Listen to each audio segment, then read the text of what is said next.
All right, today we're going to be showing you an extra step that you can take when you're wiring your home with your electrical system to avoid electrical fires.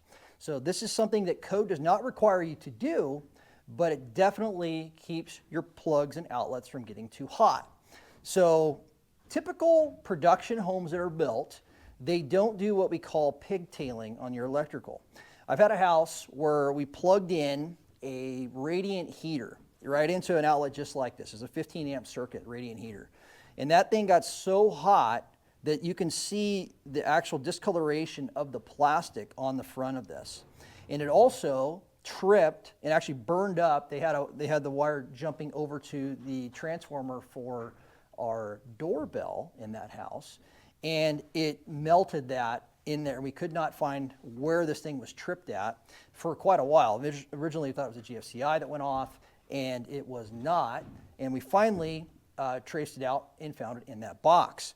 But that can easily be avoided by doing what's called pigtailing. So this right here is a typical box, and this is MC cable with metal boxes. It's a little different than a typical house. This is a low EMF house, but you could just be a plastic box as well. How these homes are being wired that are overheating these outlets is you'll have your hot and your neutral come directly into the back of this outlet, and the same thing for your ground, and then they just take off and they go to the next box.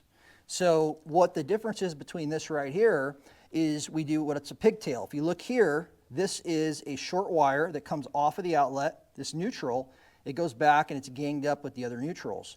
Then you have the same thing going on for the ground. The ground is a pigtail that runs and it's tied up with all the other grounds. Same thing for your hot coming in, and it's tied up here.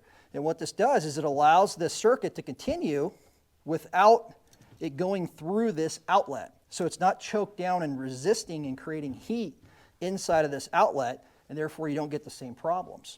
The other thing we did on this house, just to avoid any problems whatsoever, is instead of running 14 2-wire, we ran 12 2-wire. So, and it's overkill, but that's another thing to keep any resistance down. You're not overloading that circuit.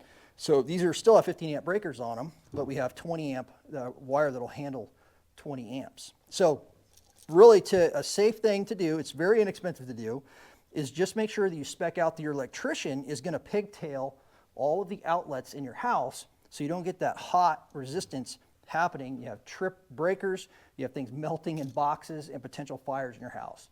So hope that was a helpful tip. If you'd like more information about building a custom home, an ADU, or a whole house remodel, visit our website at freemansconstruction.com.